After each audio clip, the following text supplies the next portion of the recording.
안녕하세요, 공병원입니다. 오늘은 글쓰기를 위한 최고의 연습 방법으로서 낭독의 재발견이라는 내용에 대해서 이야기를 해드리도록 하겠습니다.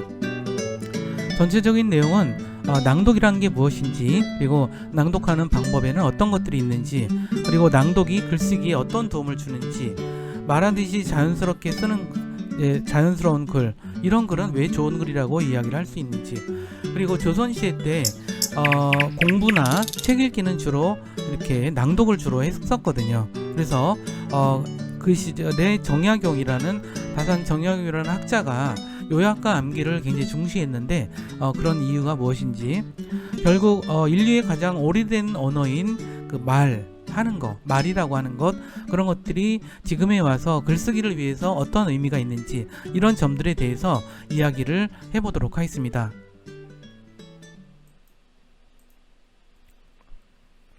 먼저 오른쪽에 나와 있는 시를 한번 볼까요?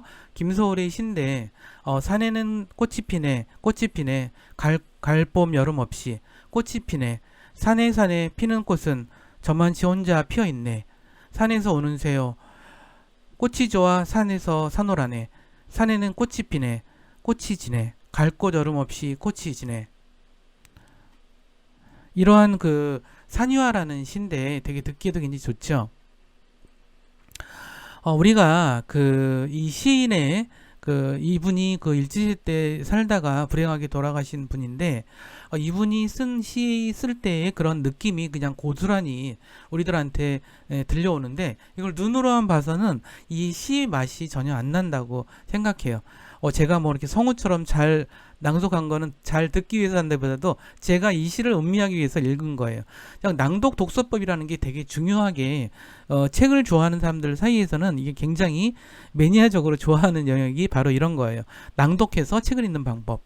그래서 이것을 갖다, 근데 이거는 우리나라에만 있는 게 아니라 사실 서양에도 이것이 사운드 리딩이라 해서 굉장히 되게 중요한 공부 방법으로 되어 있습니다. 그런데 이 올바른 낭독법에서 되게 강조하는 것 중에 하나는 정확한 발음과 끊어읽기예요.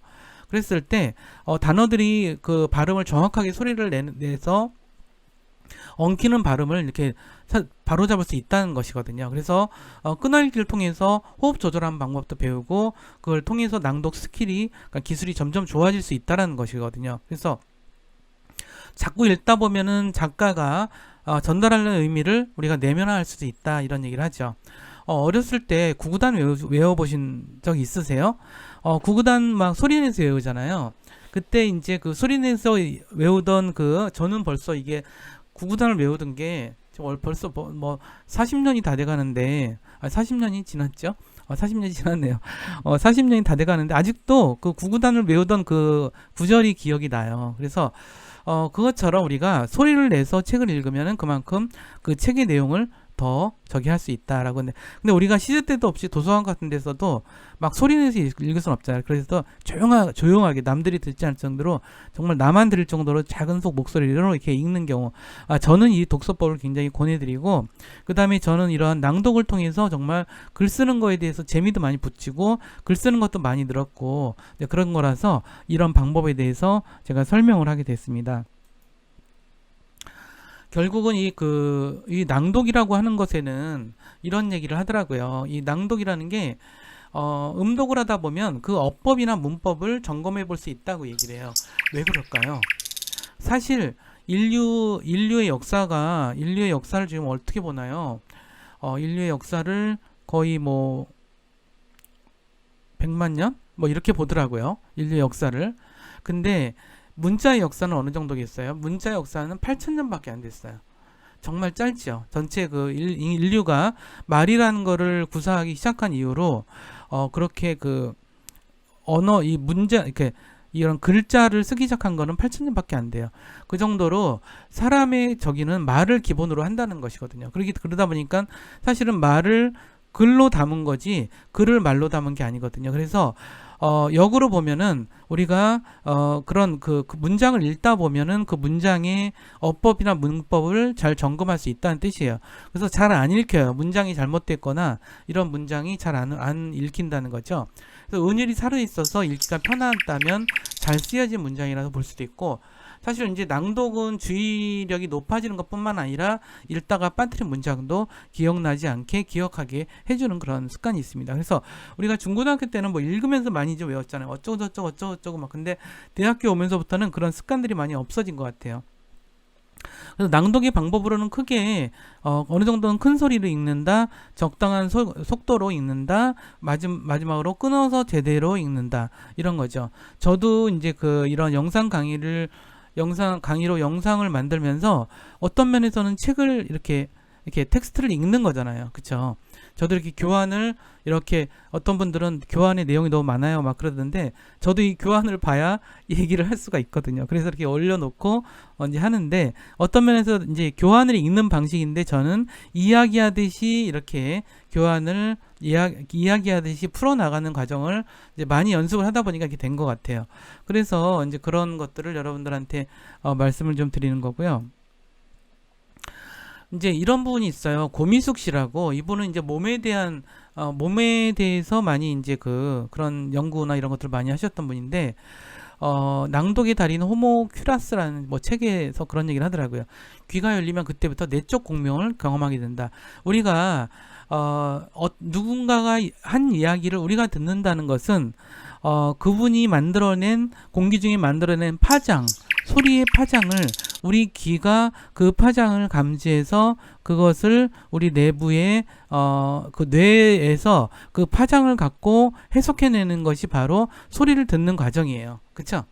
그런 의미에서 어떤 사람의 목소리가 좋으면 그러니까 목소리 좋은 사람의 말을 듣다 보면 괜히 기분이 좋아지는 거 그런 거 있죠. 그거는 그 사람의 목소리가 이게 듣기가 되게 편하고 좋고 뭐 그러한 파장을 가지고 있기 때문에 그 공명이 나 내부에도 들어온다는 뜻이거든요. 그런 부분이 있어서 좀 다른 우리가 이렇게 눈으로 책을 읽는 것과는 다른 되게 중요한 어떤 체험을 제공한다라는 뜻이에요. 우리가 어렸을 때 여러분들도 책 읽어달라고 많이 졸랐죠. 저도 그랬던 것 같은데 저는 책을 읽어주는 것도 되게 좋아했어요. 그래서 이제 사람들한테 책 읽어주는 것도 사실 좋아해요. 여러분들도 언제 기회가 되면 제가 책 읽어주는 어떻게 보면 이런 영상 강의도 책 읽어주는 과정이라고 볼 수도 있겠네요. 그죠? 그래서 어쨌든 이런 것들이 이런 청각 능력이라고 하는 것들이 사람들의 이런 이해도와 이런 것도 이해하고 그럼으로써 어떤 능력을 갖춰나가는 거, 언어 능력을 갖춰나가고 인지 능력을 갖춰나가는데 대단히 중요한 역할을 한다. 이 청각이라고 하는 것이 이런 것들이 계속 연구에서도 계속 밝혀지고 있어요. 사실 이제 고대나 중세 시대에는 이렇게 인쇄술이 많이 발달하지 않았잖아요. 그러다 보니까 시를 이렇게 읊어주는 사람들이 있었어요. 그걸 음유시인이라고 보통 얘기를 하는데 그러다가 이제 약간 뭐 하프나 뭐 이런 작은 북 같은 거를 뭐 연주하면서 노래를 그러니까 시를 불러주기도 했죠. 이것이 바로 우리가 알고 있는 노래의 원조라고 이야기를 하고 있고요. 그런 사람들이 가수이기도 한 거예요. 사실 어떻게 보면은 현재의 가수들은 그 시절에 고대 중세의 음유시인들의 진화한 형태라고도 볼 수 있죠. 그런 면들은 생각하면 좀 재미있는 것 같긴 해요. 근데 이제 결국은 이제 15세기에 구텐베르크가 인쇄기 발명하고 이 시기에 또 유럽에는 종이가 보급이 되기 시작을 했어요. 그러면서 인쇄물들이 많아지다 보니까 이런 음유시인들도 점차 사라져가고 이렇게 읊어서 뭘 하는 이런 길거리 가수들도 많이 사라졌다라고 이제 역사학자들은 이야기하고 있습니다. 우리 조선시대 때도 이러한 낭독이라는 것은 되게 중요한 공부 방법으로 자리를 잡고 있었어요. 그리고 우리나라의 조상님들은 그렇게 책이나 이런 것들을 굉장히 중요시 여기더라고요. 이런 경우가 있어요.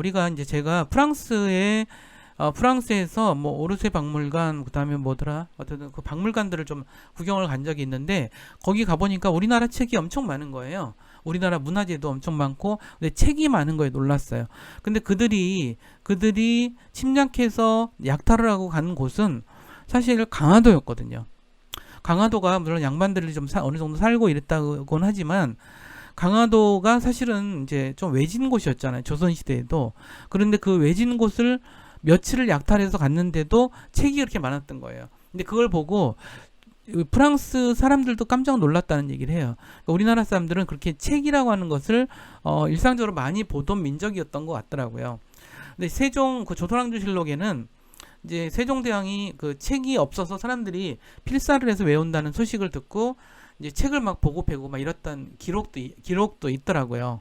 그래서 사실 우리나라의 공무원 시험이라고 얘기할 수 있는 과거 시험 이런 것들도 되게 재밌는 거는 그걸 이제 하려면 책을 되게 많이 봐야 됐거든요. 그리고 교육도 조선시대 교육도 대부분 책을 읽고 막 그런 거였는데 단시에 어떤 논어맹자 이런 그런 책들은 사실 철학책이기도 했죠. 그리고 이제 그런 걸 통해서 했고 과거 시험 자체가 시를 쓰는 과정이었어요. 그러니까 시로서 내 답안을 써내는 과정이었으니까 당시의 상황에서는 이제 책도 없고 책이 귀하기도 했고 그러다 보니까 책을 많이 낭독을 해서 외우는 식으로 공부를 많이 했다라고 얘기를 하고 있고요.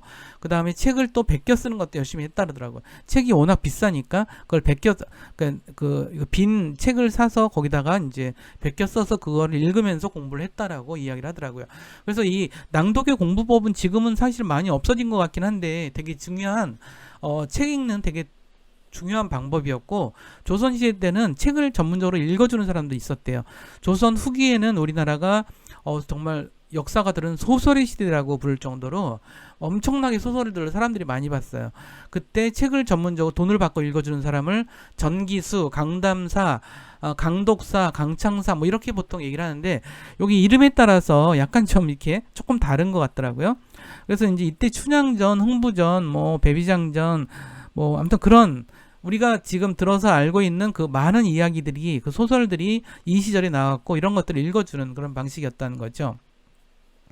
결국은 조선시대 때도 이제 막 그런 거 뭐 이렇게 밤새도록 베껴 써서 그거를 이제 저기 해주고 심지어는 자녀 교육을 위해서 그거를 요약해서 발제해서 책을 만들라라고 하는 것들이 이제 정약용이 귀양간 정약용이 아들한테 보낸 편지에 어떤 책을 좀 요약해서 중요한 부분만 뽑아서 책을 한 권을 만들어 봐라. 그럼 내가 지도를 해주마. 그런 편지가 아직도 그 내용이 전해지고 있어요. 결국은 우리가 그 낭독을 하게 되면 아까 그 시를 읽었을 때처럼 뭐냐면 우리가 산유화 책을 시를 읽었잖아요. 김소월의. 그걸 하면서 우리가 그 김소월의 어떤 당시의 심정과 감정과 이런 것들을 느끼려고 하듯이 결국은 이렇게 교유할 수 있는 되게 좋은 방법이다. 이런 말씀을 좀 드리고 싶습니다. 그래서 성대를 울려서 입에서 나는 그 소리, 그리고 소리를 내기 위해서 배에 힘을 주고 결국은 내가 읽는 행위가 내 몸 전체, 그러니까 내가 낭독하는 것이 나의 몸 전체의 파장으로 울린다라는 거죠. 그렇기 때문에 이것은 눈으로 보는 독서와는 굉장히 수준이 다른 이해도를 가져올 수 있다라는 거죠. 그런 면에서 이런 낭독이 되게 중요하다는 거, 그리고 이런 낭독을 통해서 우리가 실제로 그 문장에 대해서 이렇게 무의식적으로 그걸 많이 분석을 하게 되고 그러면서 이 낭독을 하는 것만으로도 우리가 글쓰기에 되게 중요한 저희가 된다는 것이죠. 그래서 이제 그런 것들을 제가 설명을 좀 드린 거고요. 결국은 이 낭독이라고 하는 것의 근거는 그런 것 같아요. 아마 낭독이라는 것은 말에서 비롯된 거거든요. 자, 말이라고 하는 제가 이제 아까도 말씀드렸지만 인류가 문자를 사용한 지는 8,000년밖에 안 돼요. 근데 인류가 말이라는 걸 언어를 사용하게 된 거는 100만 년 정도 됐다는 거죠. 그러면 99만 2천 년 동안 사람들은 말을 해온 거예요. 자, 말이라는 것은 우리가 목을 통해서 내는 소리죠. 그런 소리고 그 소리를 상대방이 알아들어서 어떤 의사를 전달받는 그런 구조죠. 이렇게 오래된 인류의 가장 오래된 미디어가 바로 말이라는 거예요. 지금 근데 이제 아마존의 인공지능 스피커 또는 이제 요즘에 인공지능 스피커 되게 많이 나오죠. 그리고 또 스마트폰에서도 말을 통해서 명령을 내리고 이러죠. 이건 되게 중요한 의미가 있어요. 결국은 인간은 텍스트보다는 말을 통해서 더 커뮤니케이션이 정확하게 이루어진다라는 뜻이거든요. 그래서 지금 그런 새로운 그런 말의 시대를 연 거는 인공지능 기술이거든요. 그래서 인공지능 기술이 탑재된 되게 많은 기술들이 많은 기술들이 말을 통해서 컨트롤되는 거죠. 예를 들어서 우리가 스타워즈, 그러니까 스타트랙이라는 되게 오래된 SF 영화 있어요. 오래되진 않았는데 거기 이제 그 정말 SF 영화인데 거기서는 이제 우주선을 통제하는 게 말로써 통제를 하더라고요. 스위치 같은 게 없고 그런 장면이 나오는데 스위치가 없고 이제 말을 하면은 그 말을 알아들어서 이제 그 우주선이 전체적으로 움직여 나가고 막 이런 과정이 나와요. 근데 그런 것들이 저는 이제 요즘에 인공지능이 주로 사람의 말을 이제 받아들여서 그걸 번역하는 과정을 통해서 이렇게 하는 과정을 보면서 말이라고 하는 것이 그야말로 정말 인류의 가장 오래된 미디어고 어떻게 보면 문자 시대가 끝날 수도 있을까? 뭐 이런 상상도 해봐요. 문자 시대가 끝나고 언젠가 정말 다시 문자가 없는 시대가 오고 사람은 말을 통해서 충분히 의사소통을 하고 말로써 모든 기록을 남길 수도 있고 그런 시대가 올까? 이런 재미있는 저기를 해본다고 말씀드리고 싶어요. 결국은 이제 그런 말을 왜 하냐면 우리가 이제 글을 쓰는 얘기를 하면서 왜 여기까지 왔을까? 이제 이런 게 저긴데 결국은 우리가 낭독하기 편한 그러한 글들이 잘 쓴 글이다. 그러니까 제대로 써진 글이다. 이런 말씀을 좀 드렸는데 그렇다면 우리는 어떠한 문장을 지향을 해야 되나? 낭독을 할 때 자연스러운 문장을 우리가 지향을 해야 한다는 이야기를 말씀을 좀 드리는 거예요. 결국은 말하듯이 자연스러운 글과 해학성을 지닌 글, 뭐 이런 어떤 글이 바로 되게 좋은 글이다라고 얘기를 하는데 저는 이제 소설책을 읽다 보면서 김윤정의 봄봄이 참 좋더라고요. 지금 언제 읽어봐도 되게 듣기 좋고 뭐 이런 어떤 느낌들이 있어요. 그래서 말하듯이 자연스러운 글과 해학적인 이런 것들을 이제 김희정이 1932년 작품인데 봄봄이라는 저기인데 이 김희정 작가는 참 대단히 천재적인 작가인데 1908년에 태어나서 1930년 이게 20살, 그러니까 30살이 되기 전에 돌아가셨어요. 28살에 돌아가신 것 같은데 마을 청년들을 모아서 농우회를 하거나 부인회 이런 것들을 조직해서 농촌 계모운동 이런 것도 좀 하셨고 이렇게 이제 그 작품이 당선되고 그러면서 이제 소설가의 길로 들어섰죠. 노다지 금따는 공부하지 뭐 이런 거 너무 재밌어요. 너무너무 재밌고 문장이 너무너무 좋아서 저는 이런 분들의 글을 읽으면서 너무너무 부럽더라고요. 그래서 봄봄의 앞부분인데 거기 조금만 제가 읽어볼게요. 이건 뭐 어떤 내용이냐면 당시에 결혼을 하자고 결혼을 하기 위해서 이제 그걸 대릴사유라 그러나요?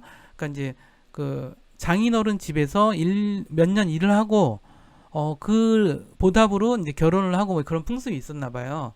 그랬는데 이제 결혼을 하려고 어느 집에 와서 그걸 대릴사유라 그러잖아요. 대릴사유라는 것 같은데 와서 이제 일을 하는데 키가 안 큰다고 점례랑 결혼하기로 했는데 키가 안 큰다는 거예요. 그래서 점순이죠. 키가 안 큰다고 계속 결혼 안 시켜주고 일만 계속 시키는 거예요. 몇 년째. 이제 그 사람이 그래서 이제 그 사람이 주인공인 이야기인데 정말 재밌어요. 나중에 꼭 읽어보시고요. 앞부분 좀 이 시작 부분인 것 같아요. 장인님 이제 내가 이렇게 뒤통수를 긁고 나이가 찼으니 성례를 시켜줘야지 않겠느냐고 하면 대답이 늘 이 자식아 성내고 뭐고 미처 자라야지 하고 만다.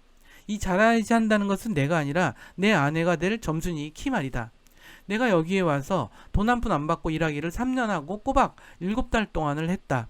그런데도 미처 못 자랐다니까 이 키는 언제야 자라는 겐지 짜장 영문을 모른다. 일을 좀 더 잘해야 한다든지 혹은 밥을 많이 먹는다고 노상 걱정이니 좀 덜 먹어야 한다든지 하면 나도 얼마든지 할 말이 많다. 하지만 점순이가 아직 어리니까 더 잘해야 한다는 여기에는 어찌 없이 고만 빙빙하고 만다. 이래서 나는 애초 계약이 잘못된 걸 알았다. 이태면 이태 3년이면 3년 기한을 딱 작정하고 일을 해야 할 것인데 덮어놓고 딸이 잘하는 대로 성례를 시켜주마 했으니 누가 늘 지켜서 섰는 것도 아니고 그 키가 언제 자라는지 알 수가 있는가. 그리고 난 사람이 키가 무럭무럭 자라는 줄만 알았지 붓배기 키에 모로만 벌어지는 몸도 있는 것을 누가 알았으랴. 때가 되면 장인어른이 어려나라 싶어서 군소리 없이 꾸벅꾸벅 일만 해왔다. 그런 말이다. 장인님이 제가 다 알아서 참 너 일도 많이 했다. 그만 장가 들어라 하고 살림도 내주고 해야 나도 좋을 것 아니냐. 이게 이제 뭐 앞에 부분인데 되게 재미있죠. 이게 소설에 익숙하지 않으신 분들은 재미가 없을 수도 있는데 이게 되게 재미있는 내용이에요. 어쨌든 이제 제가 이런 설명을 좀 드렸고요. 그래서 항상 말하듯이 자연스러운 글을 쓰려고 노력을 해야 된다. 그리고 이렇게 하려면 항상 낭독을 내가 쓴 글이 얼마나 자연스러운지를 알아보는 방법은 내 글을 내가 낭독을 해보는 거예요. 그러면 정말 이렇게 내 문장이 제대로 되어 있는지 이런 것들을 우리가 확인하기가 되게 쉽다, 이런 말을 좀 전해드린 거예요. 결국은 제가 이제 마무리 이야기를 하자면 이런 낭독이라고 하는 것은 소리내서 글을 읽고 글을 눈으로 보면서 성대로 올려서 입으로 이렇게 하는 것을 낭독이라고 하죠. 그런 거고, 말하기가 발달하고 노래 음악이 나왔듯이 글쓰기가 발달하여 모든 스토리텔링이 기본이 되고 있는 뭐 그런 상황이, 글쓰기가 되고 있는 상황이지만 우리는 이렇게 낭독이 잘 되는 자연스러운 글, 이런 것들을 항상 지향해야 한다는 것, 그리고 낭독을 많이 함으로써 우리가 문장에 대한 어떤 수준도 올릴 수 있고 내가 쓴 글에 대해서도 점검할 수도 있고, 이런 부분들에 대한 말씀을 좀 드린 거고요. 그리고 이제 이 낭독이라는 것이 결국은 이제 소리내서 음독하는 거라서 어떤 저자의 이런 것들도 저기 할 수 있고 우리가 음절도 확인할 수 있고, 그렇기 때문에 우리가 글쓰기를 위한 되게 중요하고 결정적인 방법으로서 제가 권장을 드린다고 말씀을 드리면서 오늘 수업은 여기서 마치도록 하겠습니다. 그럼 다음 시간에 다시 재밌는 내용으로 찾아뵙도록 하겠습니다. 감사합니다.